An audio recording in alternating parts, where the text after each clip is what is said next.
Comme vous le savez certainement tous, la vie n'est pas facile pour tout le monde. En effet, pendant que certains font bronzer leur visage refait au sourire éternellement arrogant à Saint-Barth ou Dieu sait quelle autre destination exotique autant que tropicale, le tout dans un resort tellement hors de prix que vos yeux saignent en lisant la facture, d'autres se contenteront de passer leurs vacances sur les plages de France ou d'Espagne dans des villégiatures d'un standing déjà inférieur mais tout de même coûteux. Il y a ensuite, plus bas sur l'échelle des vacanciers, ceux qui finiront sans grâce dans des campings bondés comme un métro un lundi matin et qui plus est remplis d'Allemands et de Hollandais qui vont faire rosir leur peau pâle au soleil du midi. On trouve aussi, pour une dépense inférieure, toutes celles et ceux qui partent en Europe de l'Est, en Grèce ou n'importe quel autre pays de la zone euro où l'économie est vacillante, quand il y en a une, afin d'y claquer joyeusement leur RSA et quelques économies personnelles, tout en faisant tout de même exprès de vivre comme des gueux sur place, histoire de ne pas passer pour trop riches non plus. On ne sait jamais, on pourrait les traiter de bourges et cela contrecarrait toutes les savantes argumentations sur le fait qu'ils sont altermondialistes et anticapitalistes. Parce que eux aussi savent qu'on ne passe de bonnes vacances que quand on est en moyenne 7 fois plus riche que l'habitant, comme l'a compris depuis longtemps. D'ailleurs, la première catégorie de vacanciers que j'évoquais précédemment. Mais il y a aussi les oubliés, ceux que la crise touche de plein fouet et prive du même droit à la frime vacancière que leurs concitoyens.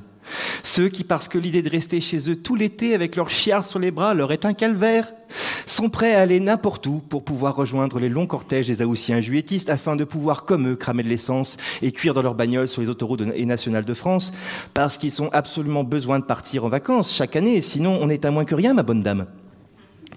Et tant pis si le budget prévoit jusqu'à la moindre glace à l'eau et peut craquer à tout moment pour une feuille de PQ en trop pour torcher le petit Jean-Kévin. Les antibiotiques, c'est pas automatique, mais les vacances, c'est obligatoire. Les congés payés, c'est un droit social inaliénable. Si on part pas en vacances, Léon Blum se retourne dans sa tombe et vient vous faire peur la nuit. Tant pis si on est encore plus pauvre en rentrant qu'en partant. Non, c'est l'inverse. Les crédits à la consommation sont faits pour ça. Et puis c'est sans danger en plus. Si les banques étaient là pour nous la faire à l'envers, ça serait depuis le temps. Ah, diantre. Comme mon cœur saigne face à tant de souffrances humaines. Il faut que cela cesse. Attendez un peu mes chéris, je vous en donnais moi des vacances. Je vous en trouvais moi du quart-monde à pas cher pour que vous puissiez vous aussi aller gonfler l'autochtone comme autant de capitaines d'industrie et autres manias de la finance en train de demander à des gens un peu trop bronzés à leur goût pourquoi il manque un glaçon de leur San Pellegrino. Je vous en donnais moi des vacances discount. Déjà, pas besoin de quitter la France pour trouver un beau paysage à souiller de papier gras et autres détritus.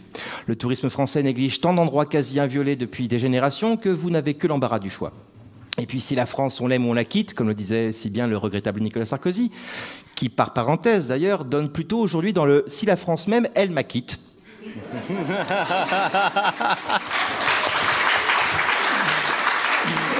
Si l'on doit, disais-je donc, avant de m'interrompre moi-même, aimer la France ou la quitter, autant y rester au moins pour les vacances.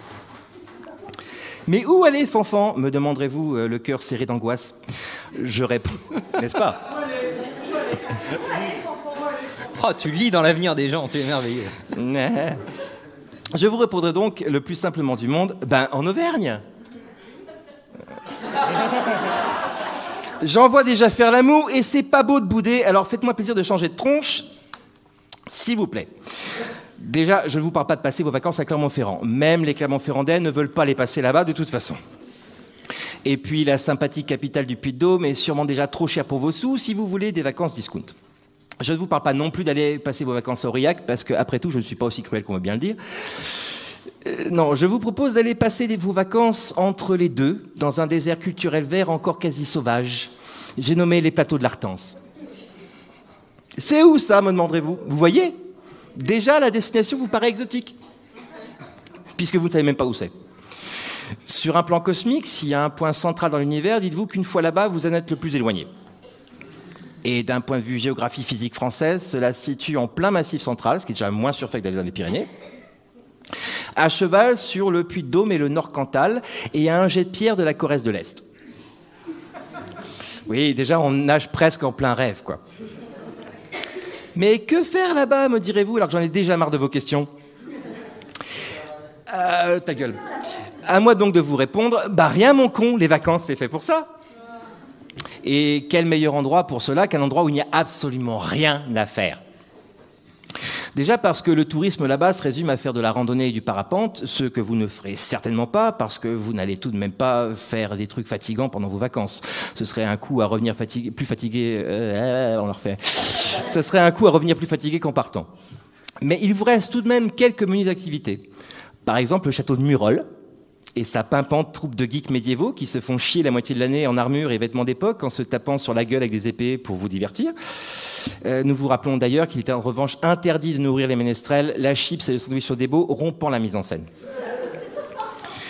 C'est aussi l'endroit rêvé pour vous documenter sur la confection du Cantal et du Saint-Nectaire. Parce que pourquoi manger du fromage quand on peut apprendre à le faire chez soi ? À condition, bien sûr, d'avoir à la maison une étable, une laiterie, une presse à fromage, un local de séchage et d'affinage et, bien sûr, un troupeau de vaches. C'est sûr, ça fait des frais, on n'a rien sans rien. Mais imaginez la joie de vos voisins, vous voyant revenir dans votre lotissement ou votre HLM avec un troupeau de plusieurs dizaines de têtes de bétail. Un bonheur pareil n'a pas de prix. Vous pourriez ensuite aller au lac Chauvet, rien que pour marcher autour, comme l'a naguère fait tous les étés François Mitterrand pendant près de 20 ans. C'est pas tous les jours qu'on peut marcher dans les pas d'un grand socialiste. Il était socialiste, Mitterrand, ou pas ? Je me rappelle jamais.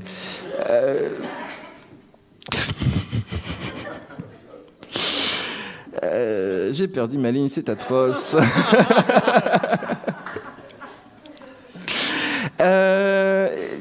Et si après ça, vous voulez continuer de faire dans le patrimoine politique français, vous pourriez ensuite aller voir Montboudif, sinistre trou désert d'où s'est extirpé un jour Georges Pompidou. Dans l'Artense, le président mort fait recette.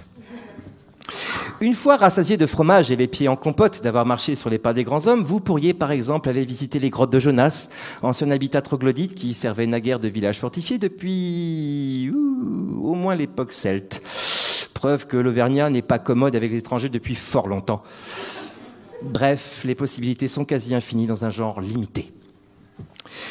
Votre séjour sera aussi pour vous l'occasion de faire une étude ethnologique et découvrir que une population locale bourrue, fière et xénophobe.